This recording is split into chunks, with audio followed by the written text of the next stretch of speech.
Nashik Pune railway मार्ग हा नाशिकहून सिन्नर संगमनेर नारायणगाव चाकण या मार्गाने व्हावा यासाठी जे सर्व आंदोलन जन आंदोलन उभं राहिलेलं आहे त्यासाठी उपस्थित आदरणीय सत्यजित दादा आणि व्यासपीठावरील आणि समोर बसलेल्या सर्वांचं मी स्वागत करतो।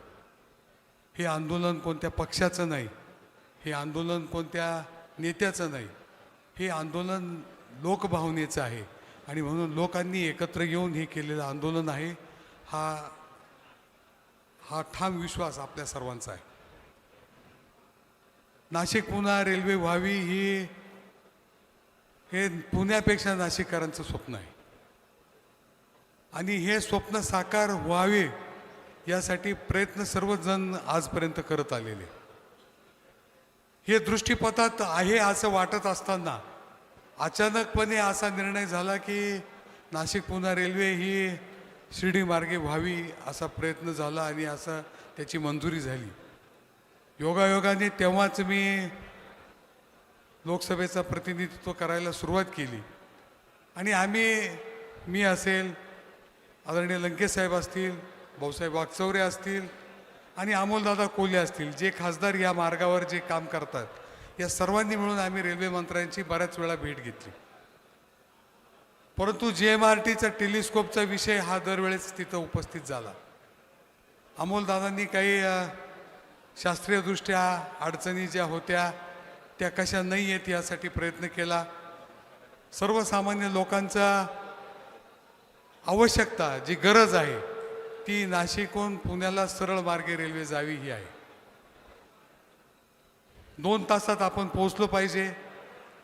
याचं कारण आहे नाशिक ही यंत्रभूमी आहे आणि नाशिकहून पुण्याला मध्ये सिन्नर MIDC आहे, चाकणला आहे, लोकांना जाता आलं पाहिजे, इंडस्ट्रियल गुड्स पोहोचले पाहिजेत, त्याचप्रमाणे शेतकऱ्यांचा मालसुद्धा या इथून तिथून गेला पाहिजे।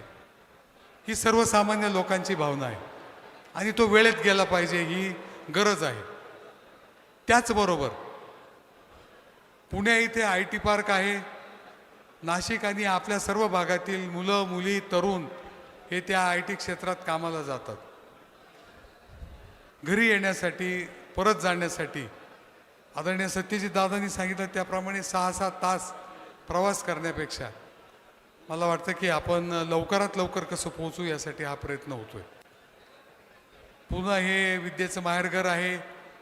मुलं शिकायला पुण्याला जातात, त्यांना जाण्या येण्याला सोपं जावं ही यामागचा एक मूळ हेतू आहे। मी बऱ्याच वेळा लोकसभेत हा प्रश्न मांडलाय।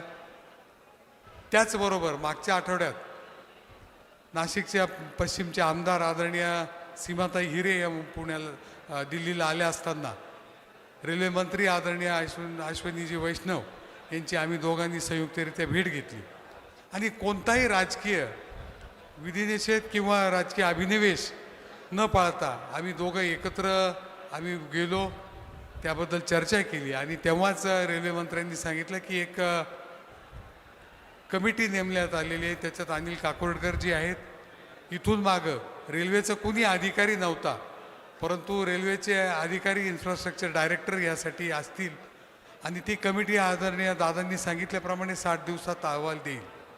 मला वाटतं की आता आपण थोडा त्यांचं काय मत आहे याबाबत विचार घेतला पाहिजे आणि आपलं आंदोलन आपण चालू ठेवलं पाहिजे।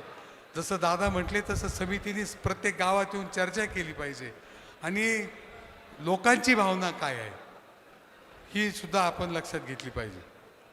सिन्नरला रेल्वे येणार आहे, परंतु पुढे जाताना रेल्वे मंत्र्यांनी जे सांगितलं की सिन्नरहून शिर्डी मार्गे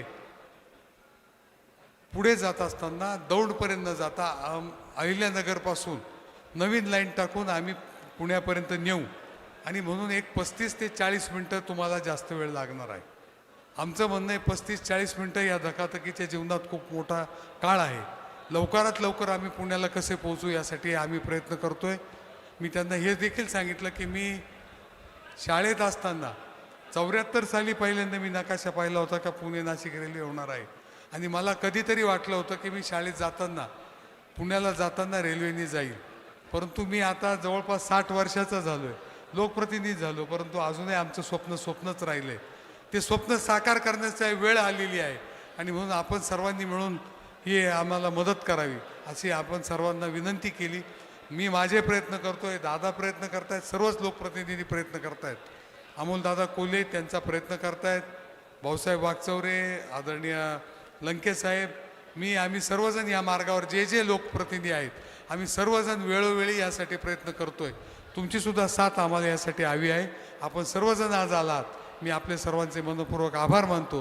हा संदेश जो आहे हा रेल्वे मंत्र्यांपर्यंत, महाराष्ट्र शासनापर्यंत गेला पाहिजे, यासाठीच हे आंदोलन आहे. आणि या आंदोलनाचं निश्चित फळ योग्य तऱ्हेने व्हावं ही अपेक्षा व्यक्त करतो. आपण सर्वजण आलात त्याबद्दल आपले सर्वांचे आभार मानतो. थांबतो. जय हिंद, जय महाराष्ट्र. या मी एक